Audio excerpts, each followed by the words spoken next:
Chapter 8 Robin Hood. In the days of old merry England, there lived a daring outlaw named Robin Hood. He roamed the great forest of Sherwood with his band of merry men. Often he robbed the rich to help the needy. That is why the common people called him the Prince of Thieves. Sometimes, his daring got him into trouble. Robin Hood was always on the lookout for strong men to join his band. One day, as he walked near a village, he started across a narrow footbridge over a stream.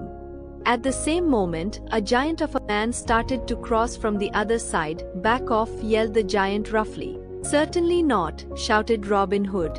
With that he held up his long staff. The burly man did the same, and in no time at all they were battling back and forth over the narrow bridge. It was not often that anyone got the better of Robin Hood.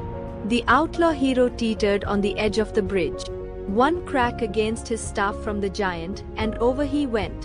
"All's fair in love and war," shouted the giant, laughing and offering Robin Hood his hand, and from that day on, the giant, whose name was Little John, became one of Robin Hood's merry men. A few weeks later, Robin Hood sat resting beneath one of the great oaks on the edge of Sherwood Forest. Will Scarlet was boasting about how far he could shoot an arrow with his longbow. Little John snorted, "Ha! I heard tell of a friar over by Fountain Dale who can shoot an arrow for half a mile." Robin Hood suddenly sat up. Why, he'd ride 100 miles to find such a man for his band. Little John laughed. "They say a simple friar should be content with bread and cheese instead of fattening himself on the king's deer." "Speaking of fat friars," said Will, pointing across the stream, "here comes one now." Sure enough, a stout friar was striding towards the bank of the stream. "Good day, friar," called Robin Hood, stepping forward. "You seem to be in a hurry." The friar scowled at Robin Hood and splashed through the stream. Robin smiled, a twinkle in his eye. "You look as though you might be hunting for your dinner. What's your name?" "Friar Tuck's my name, and I'm just a humble monk." "Well, if you are so humble, carry me over this stream," ordered Robin Hood. Friar Tuck seemed about to protest, then thought better of it. He bent over to let Robin Hood climb on his back. Grunting and groaning, Friar Tuck waded into the water. "Hurry up, Friar, I think I see a deer across the meadow," cried Robin Hood. "You!" With a mighty heave, the friar dumped Robin into the stream. Whoosh! An arrow sped across the meadow, instantly killing a fleeing deer. Will Scarlet and Little John roared with laughter at the sight of their brave leader getting an unexpected bath. Friar Tuck raced to the meadow, skirts flying. Robin Hood scrambled out of the stream and followed, with Will and Little John hard on his heels. They caught up with the friar, now panting like an old walrus. "You've killed one of the royal deer, Friar Tuck," said Robin Hood. "That makes you an outlaw. You'd better join our band of merry men." The merry men of Sherwood had set up camp in a large clearing. It was here that Robin Hood brought Friar Tuck. The friar met the whole band, including Robin's companion, the beautiful maid Marian. Although of noble birth, she had been cheated of her rightful inheritance. Sherwood Forest provided the outlaws with meat and fuel. Their many friends among the villagers and farmers brought them bread, fruit, and milk. Robin Hood was a hero to them, because he stood up to the cruel sheriff of Nottingham. The outlaws were very generous with the money from their daring robberies of rich folk, and were always ready to help those in need. Soon after Friar Tuck joined the merry men, the sheriff left his castle and rode through the forest with a group of knights. They were escorting a cart carrying a trunk filled with gold goblets and jewels. "Robin Hood won't dare attack such a well-guarded treasure," thought the sheriff grimly. How wrong he was. As the escort reached the deepest part of the forest, thwack! An arrow trimmed with green feathers flew over their heads and lodged in a nearby tree.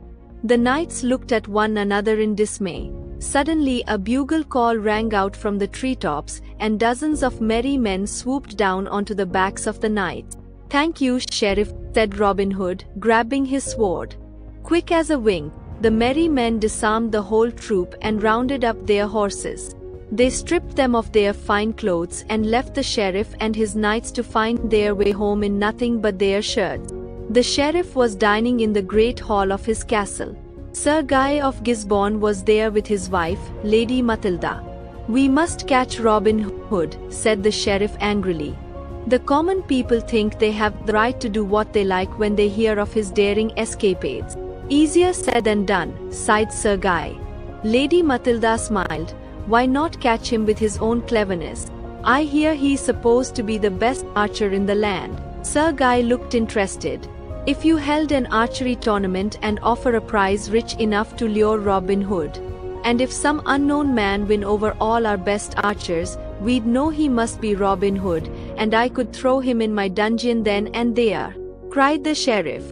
One afternoon in late summer, Little John was hiding by the roadside waiting for a rich traveler to come along. Suddenly he noticed something nailed to a tree. A proclamation. Little John couldn't read, so he did the next best thing. He tore the proclamation off the post and sped back to the outlaw's camp. Made Marian read the parchment. "Why, there's to be an archery tournament, and the prize is 1,000 gold coins," she gasped. "I wonder," mused Robin Hood. "It seemed too good to be true." "It may be more of a challenge than we bargained for," warned Robin. The outlaw band laid their plans carefully, and on the day of the tournament, they approached the castle, dressed as peasants and villagers. Robin Hood rode a fine horse and had disguised himself as a nobleman. Sir Guy of Gisborne and the Sheriff of Nottingham were keeping a sharp eye out for Robin Hood, but no one had yet beaten the best of the sheriff's men. As the tournament neared its end, a nobleman rode up. The tournament herald announced the new challenger with a flourish of his hunting horn. The nobleman stepped forward. There was a buzz of interest among the spectators. He raised his longbow and squinted down the arrow. Whiz! The arrow sliced the previous winner's arrow in half. "Arrest that man!" roared the sheriff. "He's Robin Hood." The sheriff's men ran forward, but there were other men running forward too, the merry men, who had thrown off their disguises and drawn their swords and bows. "Whiz! Thwack! Hooray for merry England!" cried Robin Hood, leaping into the saddle and sweeping up the sack of gold coins. What a battle! Little John and Friar Tuck gleefully knocked the sheriff's men down while their leader escaped. In the confusion that followed, the merry men disappeared through the crowd and slipped away to the forest. "Time to move on," cried Robin Hood as he mounted his horse. "But we'll be back to stop the sheriff's wicked plans another